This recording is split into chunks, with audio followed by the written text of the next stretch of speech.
It is an honor to host you, Mr. President, and the United States delegation. On behalf of the Malaysian people, I extend to you our warmest greetings.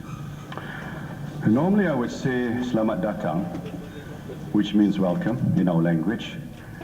But since you grew up not far from here, you're one of the few leaders, world leaders, who will understand when I say Selamat Datang, sahabat saya.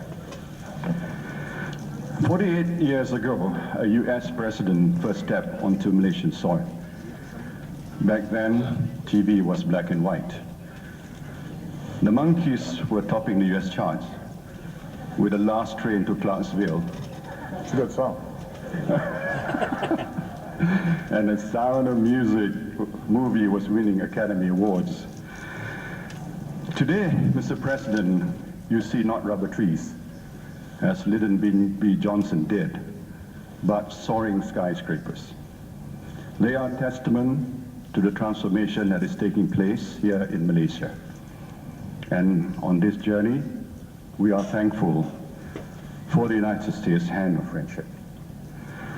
Over the past 2 months, the strength of our relationship has been revealed for all to see. From the day MH370 went missing, the U.S. lent its considerable expertise to the investigation and its unique capabilities and assets to the search effort. We are grateful to you for standing by Malaysia in our hour of need. The U.S. and Malaysia have a long-standing relationship. We established diplomatic relations on the day of Malaysia's independence in 1957. In the decades that followed, when ideological tensions tore at Southeast Asia, the US and Malaysia remained firm friends. And over the past few years, we have been working to strengthen the bonds between us. Today, we see the fruits of this labor on the economy, on security, and on people-to-people relations. We are closer now than ever before. Earlier this morning, the President and I talked at length about the issues we face in the region and in the world, and we took significant steps towards our shared objectives. First and foremost, we agreed to upgrade our bilateral relations to a comprehensive partnership. This marks a new phase in our relationship, with greater collaboration on the economy, security, education, science, technology, and more. We also decided to reinvigorate the senior officials dialogue as a key forum for high-level discussion. Together, these agreements lay a firm foundation for further cooperation to come. Malaysia welcomes America's rebalancing towards Asia and its contribution to peace, stability, and prosperity in the region. Our continents share an ocean. We should be connected by common policy too. We believe all parties should share in Asia's remarkable growth story, provided they also share a commitment to the peace upon which it depends. On global security, the President and I agreed to strengthen cooperation in peacekeeping training. Malaysia has also decided to endorse the Statement of Interdiction Principles of the Proliferation Security Initiative. I express my appreciation to the President on the U.S. strong support for ASEAN and the East Asia Summit, and for the confidence they have expressed in Malaysia's chairmanship of ASEAN next year. As we prepare for this chairmanship, and as we bid for a non-permanent seat on the UN Security Council, we seek a greater role in promoting global peace and regional stability. In these endeavors and more, our friendship with the United States is immensely valued. Just last month, Malaysia helped secure a comprehensive agreement in the southern Philippines, ending a conflict which claimed 150,000 lives and denying Al-Qaeda and its affiliates a possible foothold in that region. We have rejected religious extremism by establishing a global movement of moderates. On the South China Sea, President Obama and I both stressed earlier the importance of upholding universally recognized principles of international law, including United Nations Convention on the Law of the Sea. we agreed that the full implementation of the Declaration on the Conduct of Parties was vital, and that an effective code of conduct would enhance mutual trust. The President and I have agreed a US-Malaysia English Teaching Assistance Program, formerly known as the Fulbright Program. I'm happy to note that we've agreed on a bilateral work agreement for partners of diplomats, and I would like to thank President Obama for agreeing to consider Malaysia's participation in the visa waiver program. I'm glad that the US is now committed to provide technical briefing, security requirements, and information sharing agreements for this purpose. For centuries, our people have done business across the Pacific. Today, we continue to do brisk trade. Our bilateral trade has averaged at least $35 billion US annually from 2010 to 2013. Well, last year, the United States was Malaysia's largest source of foreign investment, investing $1.9 billion in Malaysia and creating almost 8,000 jobs. President Obama and I welcome the progress made on the Trans-Pacific Partnership Agreement negotiations. Trade deals are always complex, but our countries are committed to resolving the remaining issues. I know all sides share our desire for an agreement that delivers the best for our citizens and our businesses. I would like to thank President Obama for his understanding of Malaysia's challenges and sensitivities in the TPP negotiations. Malaysia has always been a bridge between peoples and cultures, a trading nation bound by vital seas. We are a modern, progressive, Muslim-majority nation, a multi-ethnic, multi-religious society. We have long known the benefit of cooperation across borders, and we have long recognized the power of shared prosperity. In this context, it gives us sincere pleasure to welcome the U.S. delegation for this historic visit. Your presence here, Mr. President, will mark the beginning of the next phase of our partnership, with deeper friendship and a more comprehensive partnership. Over the past few days, we have found common cause on issues that matter, those that would deliver opportunity for our people and security for our region.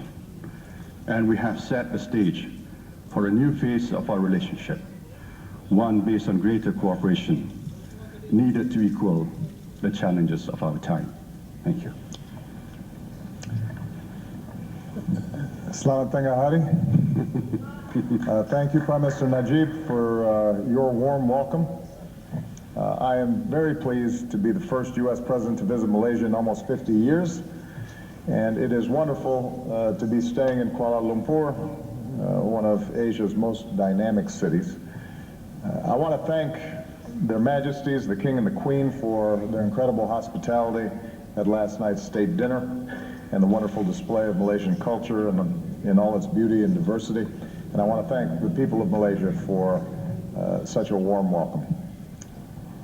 Today, the United States is once again playing a leadership role in the Asia Pacific, and a key part of our strategy is expanding our ties with Southeast Asia, and that includes Malaysia. By virtue of geography, Malaysia is central to regional stability, maritime security, and freedom of navigation. By virtue of its economic progress that's evident for all who visit here for the first time, and by virtue of Prime Minister Najib's goal of making the economy even more competitive, Malaysia has the potential to unleash a new era of growth. And by virtue of its diversity, people from so many ethnic groups and backgrounds, holding different political beliefs and practicing different faiths, Malaysia has the opportunity to draw on the enormous strengths of its people.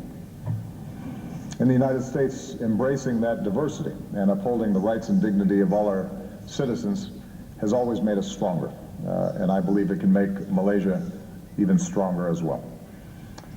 I welcomed Prime Minister Najib to Washington 4 years ago, and we agreed at that time to broaden and deepen the relationship between our countries. Today, across a whole range of areas, security, trade, regional institutions, we're working more closely together than ever before. And today I'm pleased that we're formalizing our efforts in a new comprehensive partnership. I'd note that we've also seen our cooperation during the response to the disappearance of Malaysian Airlines Flight 370. And I want to again express the deepest condolences of the American people to all the families who lost loved ones on that flight. Malaysian, American, Chinese, and people from many other nations. As we have since the beginning of this tragedy, we're working closely with our Malaysian partners, and we will continue to provide all the assistance we can in their search and the investigation. And today, the Prime Minister and I discussed some of the lessons that are being learned from this tragedy and how nations, including our own, might continue to improve our cooperation moving forward. The comprehensive partnership we're launching today aims to deepen our economic ties. As the Prime Minister noted, Malaysia and the United States are already close economic partners, and we're working together on the Trans-Pacific Partnership to open up Asia-Pacific markets, boost exports, promote innovation and growth in both our nations. The TPP will support good jobs in the United States and Malaysia, and it will help Malaysia meet its goal to become a high-income economy by the end of the decade. Today, the Prime Minister and I discussed the particular issues of importance to Malaysia, and we agreed to work quickly to resolve those issues, consistent with a final high standards comprehensive TPP agreement. And tomorrow we'll have the opportunity to join some of our business leaders as they sign 3 commercial agreements worth more than $1 billion of new trade and investment between our nations. Our comprehensive partnership will expand our security cooperation. As a founding member of ASEAN and the East Asia Summit, Malaysia has already been a critical leader in building the institutions that can advance regional prosperity and security. Strengthening ASEAN unity and its central role in the region is a key part of our own American engagement in Asia. We very much agree with ASEAN's view and Malaysia's view that disputes need to be resolved peacefully without intimidation or coercion, and that all nations must abide by international rules and international norms. We welcome Malaysia's recent endorsement of the principles of the Proliferation Security Initiative, the global effort to prevent the tracking of weapons of mass destruction. We're aiming to step up our coordination on a range of challenges, from disaster relief to maritime security. And we are looking forward to working closely with Malaysia on all these issues when it chairs both ASEAN and the EAS next year. And finally, our comprehensive partnership will continue to strengthen the strong ties between our peoples, especially our young people. You know, the young women and men of Malaysia are brimming with potential, and we want to do more together to open the door of opportunity to everybody, regardless of race, religion, gender, or language. That's why the Prime Minister and I will be meeting with entrepreneurs from Malaysia, and why I'll be engaging with promising young leaders from across South Asia later this afternoon. And thanks to the tremendous success of our program to bring young Americans to Malaysia to teach English, the Prime Minister and I agreed to renew that program for several more years. You know, the time that I spent in this region as a child helped to shape my understanding of the world, broadened my vision, left me with a lifelong affection for the people and traditions of Southeast Asia, and I look forward to a new generation of Americans getting that same experience here in Malaysia. So, Prime Minister Najib, thank you again for your partnership, for your vision, for what our nations can accomplish together, not only for our two peoples, but for the peace and prosperity of this entire region. Terima kasih banyak.